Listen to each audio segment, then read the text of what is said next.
Bonjour à tous, donc dans cette vidéo je vous montre comment réaliser un effet d'anomalie sur Photoshop. Pour ce faire ça va être très simple, je vais ici dans le menu fichier créer un nouveau document. Cette fois-ci je vais aller toujours dans mes presets d'impression, mais je vais choisir l'orientation ici en paysage et je vais cliquer sur créer. Alors l'effet d'anomalie va être réalisé à partir d'une photo d'un taxi donc que j'ai trouvé sur la banque d'images Pexel. Encore une fois, le lien sera en description. Première chose que je vais faire, je vais débloquer mon arrière-plan en cliquant sur le cadenas et je vais remplir cet élément-là avec la couleur noire en faisant Alt et Retour. Donc Option ou Retour sur Mac, Alt et Retour sur PC. L'effet d'anomalie est très simple à réaliser. Il consiste simplement à dupliquer l'image que je vais avoir ici. Donc je vais faire un double clic. Je vais prendre ce calque-là. Je vais faire CTRL-J pour le dupliquer. Et ce qu'on va faire, on va venir dans Image, Réglages. Et je vais désaturer ici cette image-là. Vous voyez que la désaturation n'est pas forcément toujours active. Si elle n'est pas active dans ce cas de figure-là, ce qu'on peut faire, c'est venir faire un clic droit, pixeliser ce calque-là et revenir dans Image, Réglages.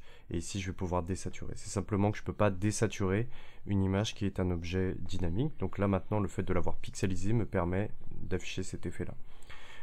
Pour améliorer les contrastes, ce qu'on pourrait faire également, c'est venir dans, encore une fois, Image, Réglages et venir dans les courbes pour augmenter ici le contraste de cet élément là. Donc là on voit l'histogramme de l'image, les couleurs, les tons qui sont clairs, les tons qui sont foncés. On voit que si vous avez des pointes ici, il va y avoir des grands niveaux de gris. Donc ce qu'on peut faire, c'est simplement appliquer ce qu'on va appeler une courbe en S, c'est-à-dire que je vais venir augmenter la valeur des points blancs et diminuer, augmenter aussi l'intensité des points noirs ici qui étaient dans mon image. Donc une fois que c'est fait, je clique sur OK.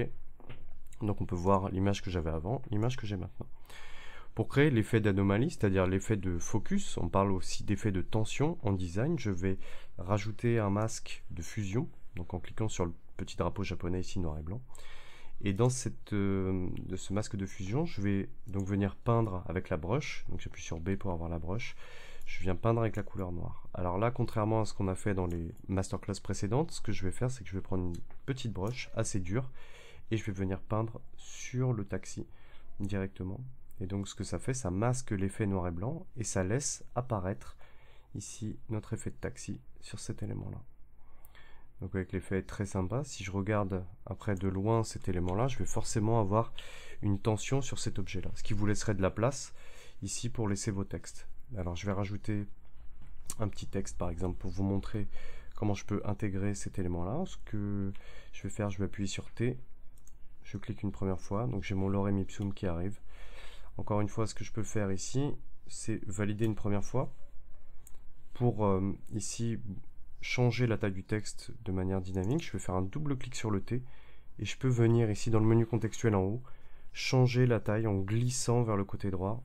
Donc là, je vais me retrouver ici avec un texte qui va être beaucoup plus grand. Donc vous voyez que par contre, mon élément n'est pas forcément visible parce qu'il est sur du blanc, et je tiens à ce que ce texte-là soit blanc dans ce cas de figure-là. Deux choses que je peux faire, je peux rajouter un élément, un bloc, on va dire graphique juste en dessous, et puis je vais pouvoir adapter, au moins ça le rendra visible. Alors pour faire ça, tout en bas de la barre d'outils, je vais pouvoir venir faire un clic droit et prendre l'outil rectangle, et je vais tout de suite définir mon rectangle. Alors vous voyez qu'il va passer par-dessus dans un premier temps, puis dans le panneau des propriétés, j'ai un certain nombre de choses ici. J'ai la couleur de fond et j'ai la couleur de contour ainsi que l'épaisseur du contour. Si je viens mettre le contour à 0, ici j'ai plus de contour qui s'affiche. Donc mon rectangle, je viens le glisser en dessous de notre texte et vous voyez que déjà mon texte est beaucoup plus visible. Ce qu'on aurait pu éventuellement réaliser comme effet, c'est simplement de réduire l'opacité de ce rectangle-là pour laisser passer ce qu'il y avait derrière ici. Donc après, peu importe le texte, cet effet-là marche tout le temps.